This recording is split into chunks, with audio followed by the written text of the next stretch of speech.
여기 벨라루스의 한 미용실에서 한국을 대놓고 무시하던 젊은 여성이 있습니다. 그녀는 아시아의 작은 나라가 뭐가 그리 대단하냐며 코웃음을 쳤는데요. 하지만 어쩔 수 없는 사정으로 한국행 비행기에 오르게 되었고 인천공항에 도착하자마자 믿을 수 없는 일이 벌어지기 시작했다고 합니다. 처음엔 한국의 낯선 문화에 고개를 절레절레 흔들던 그녀가 불과 몇 주 만에 완전히 다른 사람이 되었다는데요. 특히 한국의 어느 작은 동네에서 우연히 시작한 일이 그녀의 인생을 180도 바꿔놓았고 지금은 매일 수십 명의 한국인들이 그녀를 찾아온다고 합니다. 대체 이 벨라루스 여성이 한국에서 무엇을 발견했기에 절망에서 희망으로, 무시해서 감사로 변하게 되었을까요? 그리고 왜 이제는 다시는 고향으로 돌아가고 싶지 않다고 말하는 걸까요? 제 이름은 베리스 날트렌입니다. 22살이에요. 민스크에서 태어났고 평생을 이 도시에서 살았죠. 제 꿈은 헤어 아티스트가 되는 거였어요. 파리나 밀라노 같은 곳에서 일하면서 유명 모델들의 머리를 손질하는 거였답니다. 하지만 지금 제 손에는 꿈이 아니라 사진이 들려 있었어요. 한 번도 만난 적 없는 한국 남자의 사진이었죠. 민스크의 겨울바람이 9층 아파트 창문을 때렸어요. 하지만 밖의 추위는 우리 가족을 덮치는 냉기에 비하면 아무것도 아니었죠. 나는 떨리는 손으로 사진 한 장을 들여다봤습니다. 한 번도 만난 적 없는 한국 남자였어요. 그런데 이 사람의 얼굴이 내 미래를 결정하게 될 거라고 했답니다. 베리스, 결정해야 해. 다른 선택지가 없어. 나는 외동딸입니다. 이 말이 내 인생 전체를 정의해왔죠. 하지만 그 순간만큼 이 사실이 무겁게 짓눌러온 적은 없었어요. 만약 내게 형제 자매가 있었다면 이 짐을 나눠질 수 있었을지도 모르겠어요. 하지만 나는 혼자였죠. 부모님의 유일한 희망이자 유일한 버팀목이었답니다. 아버지는 구석에 앉아 계셨어요. 당뇨 합병증으로 생긴 상처들이 아물지 않았고 시력도 매일 나빠지고 있었죠. 수십 년간 일하셨던 기계 공장이 예고 없이 문을 닫았어요. 아버지는 수입도 의료보험도 없이 남겨졌답니다. 신장 기능이 15%까지 떨어졌어요. 일주일에 3번 투석을 받아야 했죠. 한 달 치료비가 $1,000였어요. 우리 가족 전체 수입은 겨우 $500였습니다. 나는 작은 내 방을 둘러봤어요. 마네킹 헤드들이 있었죠. 새벽까지 커트 기술을 연습했던 것들이었어요. 벽에는 파리 패션 위크 포스터들이 붙어 있었습니다. 달아빠진 노트 한 권도 보였어요. 베리스의 드림살롱이라고 쓰여 있었죠. 나는 몇 년 동안 기술을 완벽하게 갈고 닦았어요. 라스텔라 레스토랑에서 이중교대 근무를 했답니다. 모스크바 헤어 아카데미 학비를 위해 루블 한 푼 한 푼을 모았죠. 유명한 헤어 아티스트가 되겠다는 내 꿈은 너무 가까워서 맛볼 수 있을 것만 같았어요. 미안해. 엄마가 속삭였어요. 눈물이 얼굴을 타고 흘러내렸죠. 정말 미안해, 베리스. 하지만 네가 아니면 누가 하겠니? 너는 우리의 외동딸이야. 그 말이 내 머릿속에서 메아리 쳤어요. 나는 천천히 고개를 끄덕였죠. 내 꿈, 내 젊음, 내 미래. 이 모든 것이 아버지의 생명과 저울질되고 있었답니다. 정말, 진짜로 선택지가 있기는 했을까요? 갈게요. 내가 말하는 소리가 들렸어요. 한국에 갈게요. 그날 밤 잠이 오지 않았어요. 침대에 누워 천장을 바라보며 생각했죠. 22살. 내 인생에서 가장 빛나야 할 나이였어요. 모스크바 아카데미 입학 허가서가 책상 서랍 속에 들어있었답니다. 3월에 시작하는 고급 헤어 스타일링 과정이었죠. 유럽 전역에서 온 학생들과 함께 공부하게 될 거였어요. 내가 그토록 기다렸던 기회였습니다. 하지만 이제 그 대신 나는 한국에 가게 됐어요. 박춘호라는 남자와 결혼하기 위해서였죠. 결혼 중개업자 여자가 보여준 사진 속의 그 사람은 탕범해 보였어요. 38살. 수원에 있는 작은 공장을 운영한다고 했답니다. 한국어는 한마디도 몰랐어요. 한국 문화도 전혀 몰랐죠. 한국이 어디 있는지도 정확히 알지 못했습니다. 엄마는 중개업자 여자에게 $5,000를 지불했어요. 우리 아파트를 담보로 대출을 받았죠. 이 돈으로 나는 한국으로 가서 박준호를 만나고 결혼하고 한국인이 될 거였답니다.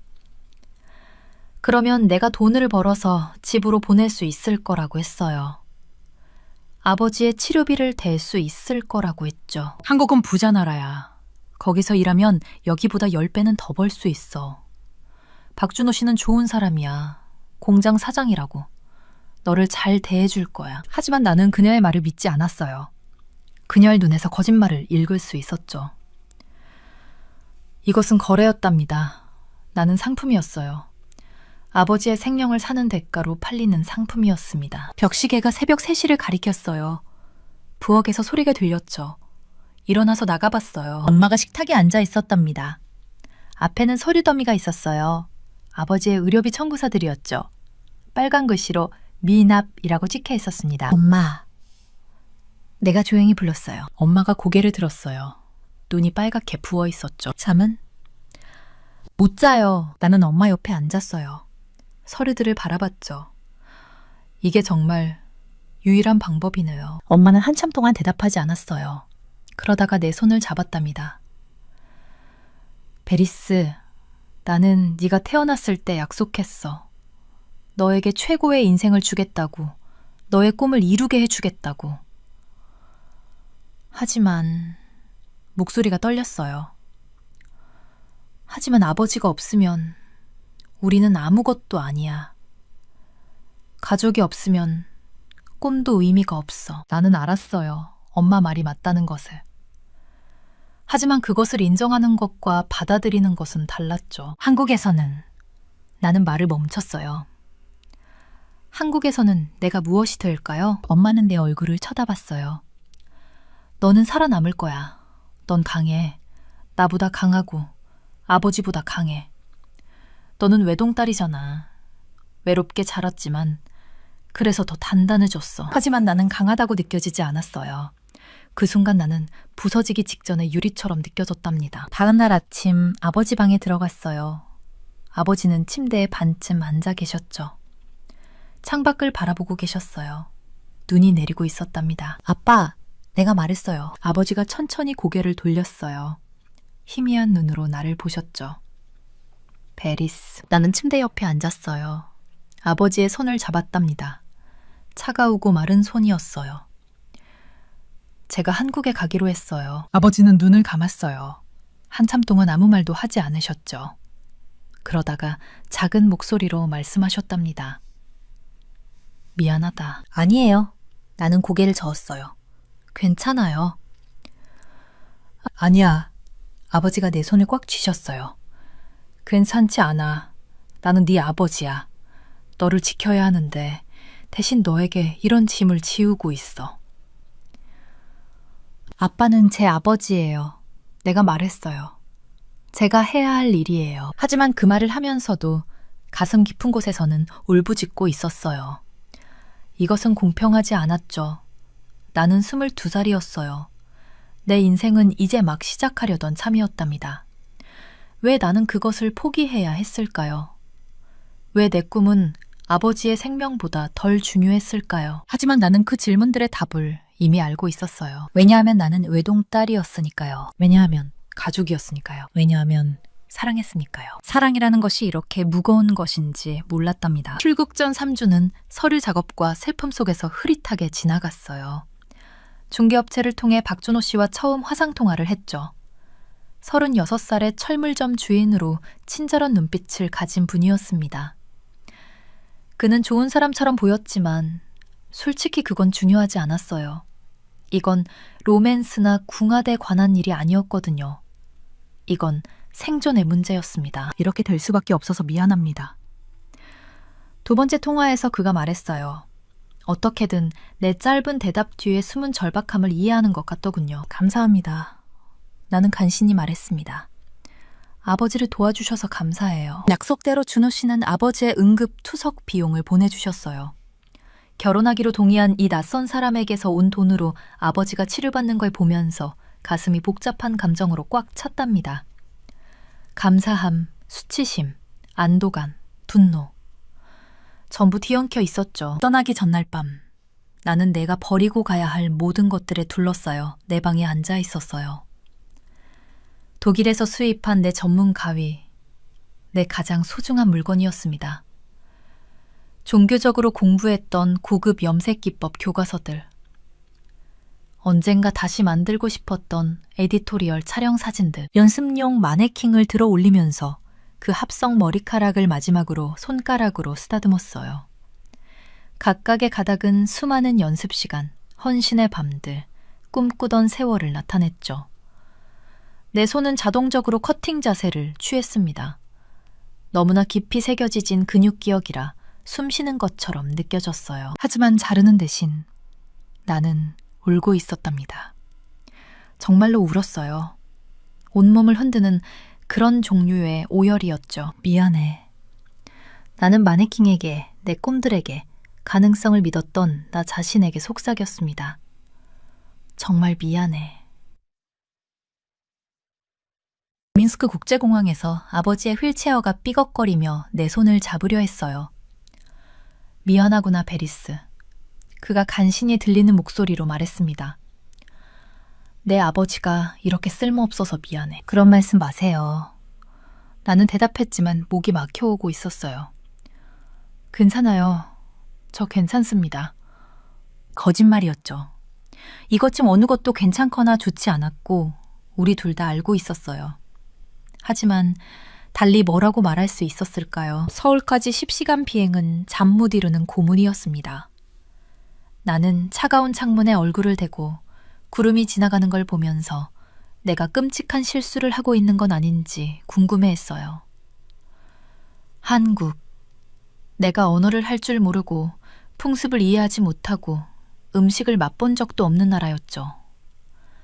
그리고 그곳에서 기다리고 있는 아마 총 30분 정도밖에 대화하지 않은 남자. 정말로 나는 대체 무엇에 동의한 걸까요? 비행기가 인천공항에 착륙했을 때 내 심장은 미친 듯이 뛰고 있었어요. 입국 심사대를 통과하면서 내 여권에 찍히는 도장 소리 하나하나가 최종적으로 느껴졌습니다. 돌이킬 수 없다는 것, 이제 뒤로 갈 수 없다는 것. 도착 게이트 밖에서 준호 씨가 기다리고 있었어요. 실제로 보니 화면에서 본 것보다 키가 더 크고 어깨가 더 넓더군요. 그는 긴장한 미소를 지으며 작은 꽃다발을 들고 있었습니다. 장미가 아니라 데이지였어요. 소박하고 단순했죠. 베리스 씨, 환영합니다. 그가 천천히 한국어로 말했어요. 여기 한국에 오신 것을 환영해요. 나는 고개를 끄덕였습니다. 말이 나오지 않았거든요. 그의 친절한 얼굴을 보면서도 내 안에 공황이 커지고 있었어요. 이 사람과 결혼한다는 게 무슨 의미인지 갑자기 실감이 났답니다. 그와 집을 나누고 삶을 나누고 침대를 나눈다는 것 피곤하죠? 그가 물었어요. 내 얼굴을 보고 알아챈 모양이었습니다. 먼저 집에 가서 쉬어요. 천천히 하면 돼요. 그의 차는 깨끗한 회색 현대 소나타였어요. 우리가 공항을 떠나 서울 외곽으로 향하면서 나는 창밖으로 펼쳐지는 풍경을 멍하니 바라봤습니다. 높은 아파트 건물들, 네온 간판들, 좁은 골목길들. 민스크와는 완전히 달랐죠. 모든 것이 더 빠르고 더 밝고 더 복잡해 보였어요. 여기가 우리 동네입니다. 40분쯤 후에 그가 말했어요.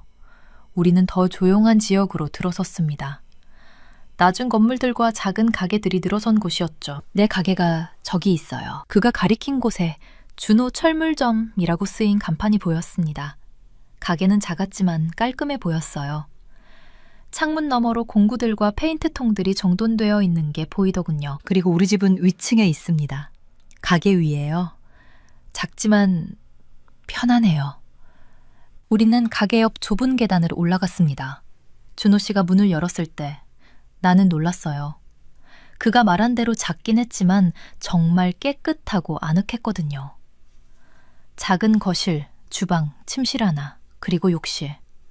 모든 게 깔끔하게 정돈되어 있었어요. 이게 당신 방입니다. 그가 침실 문을 열며 말했어요. 나는 거실에서 잘게요. 당신이 편할 때까지요. 서두르지 않아도 됩니다. 막 그 순간 눈물이 또 나오려고 했어요. 이 낯선 남자의 배려가 감사하면서도 동시에 내 상황이 얼마나 절망적인지 상기시켜줬거든요. 내가 여기 있는 건 사랑 때문이 아니라 돈 때문이라는 것. 내가 선택한 게 아니라 강요당한 것이라는 사실. 고맙습니다. 내가 말했어요. 정말 감사합니다. 그날 밤 낯선 침대에 누워서 나는 민스크의 내 방 천장을 생각했습니다. 익숙한 균열들, 오래된 물얼룩, 내가 몇 년 동안 매일 밤 바라보던 것들. 이제 그 천장 대신 나는 하얀 페인트 칠된 낯선 천장을 보고 있었어요. 창문 밖에서 한국어 대화 소리가 들렸습니다. 이해할 수 없는 음절들, 익숙하지 않은 억양. 나는 이 나라에서 말도 못하는 외국인일 뿐이었죠. 미용사로서의 기술은 있었지만 여기서 그걸 쓸 수 있을까요? 한국어로 고객들과 어떻게 대화할 수 있을까요? 내 가방에서 독일제 가위를 꺼냈습니다. 달빛에 반짝이는 나를 보면서 나는 결심했어요. 이게 내가 가진 전부라는 것을. 이 기술, 이 열정. 이것만큼은 아무도 빼앗아갈 수 없다는 것. 나는 살아남을 거야. 나는 어둠 속에서 속삭였습니다. 어떻게든 살아남아서 다시 미용사가 될 거야. 그건 약속이었어요. 나 자신에게, 내 꿈에게, 그리고 버리고 온 그 마네킹에게. 이게 끝이 아니라는 약속, 새로운 시작이라는 약속이었습니다. 비록 그 순간에는 믿기 어려웠지만요. 첫날 밤 혼자 창가에 서서 낯선 한국의 스카이라인을 바라봤어요. 모든 것이, 공기도 소리도 빛의 질감조차도 틀렸습니다. 1만 킬로미터 떨어진 부모님을, 버려둔 마네킹 머리들을, 제가 유명해지면 할인된 헤어컷을 받겠다고 농담했던 친구 마리나를 떠올렸죠. 더 이상 눈물이 나오지 않을 때까지 울었어요. 준호 씨가 듣지 못하도록 베개에 얼굴을 묻었습니다. 하지만 벽이 얇았거든요. 나중에 알았는데 그가 제 방문 밖에서 거의 1시간 동안 서 있었다고 해요. 제 슬픔을 들으면서 위로를 건네는 게 오히려 상황을 더 악화시킬지 고민하며 말이죠. 처음 몇 주는 고립과 혼란 속에서 흐릿하게 지나갔습니다.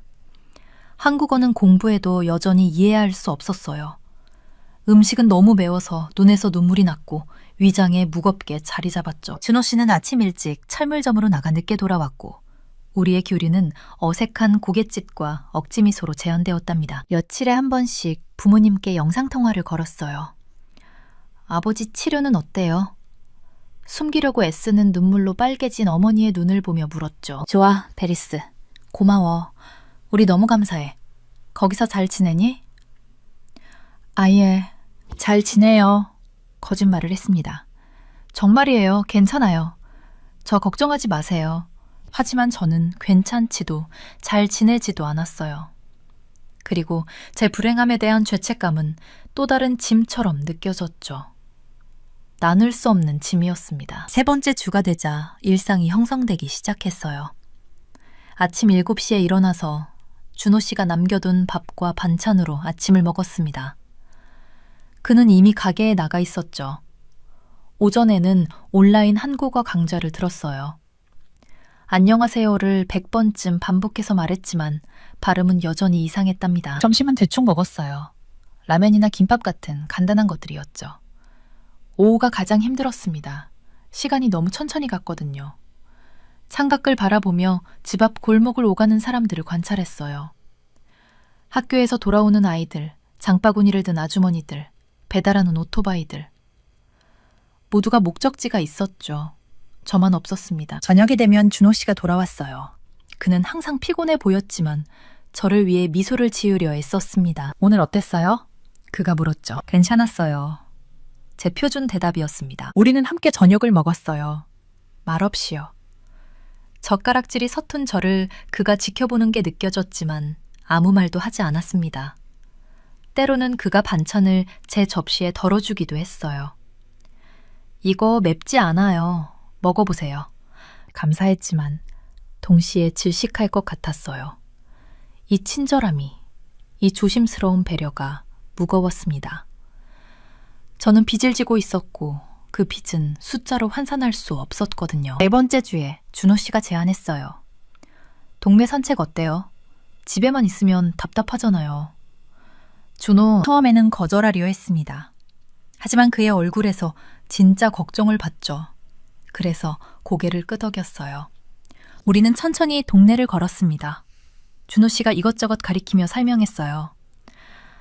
저기가 슈퍼마켓이에요. 필요한 거 있으면 언제든 가세요. 저 카페는 와이파이가 좋아요. 이 길로 가면 버스 정류장이에요. 저는 고개만 끄덕였습니다. 하지만 뭔가가 조금 변했어요. 이 낯선 동네가, 이 낯선 나라가 조금은 덜 적대적으로 느껴지기 시작했답니다. 집으로 돌아오는 길에 준호 씨가 말했어요. 시간이 걸려요. 저도 알아요. 하지만 괜찮아질 거예요. 천천히요. 그날 밤 동호님께 전화했을 때 처음으로 진짜 미소를 지을 수 있었습니다. 오늘 산책했어요. 동네가 생각보다 좋더라고요. 어머니가 울었어요. 하지만 이번에는 안도의 눈물이었죠. 5번째 주 저는 용기를 내어 슈퍼마켓에 혼자 갔습니다. 점원이 뭔가 물었지만 이해할 수 없었어요. 당황해서 그냥 고개를 저었죠. 점원이 웃으며 영어로 바꿔 말했습니다. 100. 저는 고개를 끄덕이며 동전을 건넸어요. 작은 승리였지만 승리였습니다. 6번째 주에는 온라인으로 한국인 친구를 사귀려 시도했어요. 언어교환 앱에 가입했죠. 처음 몇 번의 대화는 재앙이었습니다. 제 한국어는 너무 서툴렀고 상대방의 영어도 제한적이었거든요. 하지만 포기하지 않았어요. 7번째 주 준호 씨가 퇴근 후 늦게 들어왔습니다. 그는 지쳐 보였어요. 힘드셨어요? 저는 처음으로 먼저 물었죠. 그가 놀란 표정으로 저를 봤습니다. 그리고 천천히 고개를 끄덕였어요. 좀요. 오늘 손님이 많았어요. 차 드릴까요? 제가 제안했습니다. 그날 밤 우리는 처음으로 진짜 대화를 나눴어요. 많은 말을 한 건 아니었습니다. 하지만 침묵이 더 이상 어색하지 않았죠. 편안한 침묵이었답니다. 8번째 주가 끝날 무렵 저는 거울을 보며 깨달았어요. 제 얼굴이 조금 변했다는 걸요. 여전히 슬펐지만 그 슬픔 아래 뭔가 다른 것이 자라고 있었습니다. 회복력이었을까요? 아니면 그냥 적응이었을까요? 정확히는 모르겠어요. 하지만 확실한 건 저는 더 이상 매일 밤 울지 않게 되었다는 거예요. 그리고 그것만으로도 진전이었습니다. 한국 생활 3개월째. 가위 때문에 모든 게 바뀌었어요. 시댁 편의점에서 일하고 있었죠. 시어머니께서 제가 빌라에 혼자 있지 말라고 도와달라고 하셨던 거예요. 제 한국어는 기본적인 거래는 할 수 있을 만큼 늘어 있었답니다. 한 할머니가 들어오셨어요. 계속 흐트러진 머리를 만지며 당황해 하시더군요. 미용실이 다 예약이 찼대요. 시어머니께 투덜거리셨죠. 이 꼴 좀 봐요. 할머니가 자란 춤진 머리를 짜증스럽게 쓸어 올리는 모습을 보는데 제 안에서 뭔가가 꿈틀거렸어요. 손이 따끔거렸죠. 민스크에서 느꼈던 그 감각이었어요. 제가 머리 해드릴까요? 서툰 한국어로 말했습니다. 당신이? 할머니가 의심스럽다는 듯 물으셨어요. 네, 미용사예요. 고개를 끄덕이며 대답했죠. 시어머니가 미소를 지으며 할머니를 설득하셨어요. 러시아에서 했대요. 한번 맡겨보세요. 할머니는 마지못해 동의하셨습니다. 저는 빌라로 뛰어가 독일제 가위를 가져왔어요. 손이 떨렸습니다. 하지만 한군 때문이었어요. 두려움이 아니라요. 할머니가 의자에 앉으셨고 저는 그 뒤에 섰습니다. 손가락으로 머리카락의 결을 느꼈죠. 굵기, 밀도, 자연스러운 낙하 방향. 그 모든 게 돌아왔어요. 모든 연간의 훈련이요. 첫 번째 가위질을 했습니다. 그리고 그 순간부터 모든 게 자연스러웠어요. 가위가 움직이고 각도를 잡고 층을 만들었죠. 민스크에서 마네킹 머리로 연습했던 그 기억, 그 촉감, 그 리듬이 다 살아났답니다. 15분쯤 지났을 때 작업을 끝냈습니다. 할머니가 거울을 보셨어요. 층진머리가 깔끔하게 정돈되어 있었고 얼굴 형태를 완벽하게 감싸고 있었죠. 세상에! 할머니가 외치셨습니다. 이거 정말 좋은데요? 자갓하게 그 순간 저는 미소를 지었습니다. 진짜 미소를요. 한국에 온 이후 처음으로요. 소문은 빠르게 퍼졌습니다. 다음 날 3명의 아주머니가 더 오셨어요. 그 다음 날엔 5명이었죠. 한 달 후 저는 매일 7에서 8명의 손님을 받고 있었답니다. 준호 씨와 시어머니가 편의점 한쪽 구석을 제 작업 공간으로 마련해 주셨어요. 작았지만 제 것이었습니다. 6개월 후 저는 제 이름으로 된 작은 살롱을 열었어요. 베리스 헤어 스튜디오. 간판에 그렇게 써 있었죠. 한국어와 영어로요. 개업 첫날 그 간판 앞에 서서 울었습니다. 하지만 이번엔 다른 눈물이었어요. 승리의 눈물이었답니다. 1년 후 부모님을 한국으로 모셨습니다. 아버지의 투석 치료는 여기서 계속할 수 있었고 어머니는 더 이상 울지 않으셨어요. 지금 저는 매일 제 살롱에서 일합니다. 손님들과 서툰 한국어로 대화하고 가끔은 영어로도 하죠. 그리고 매일 밤 저는 민스크의 마네킹 머리에게 한 약속을 기억합니다. 살아남겠다는 약속. 다시 미용사가 되겠다는 약속. 저는 그 약속을 지켰답니다.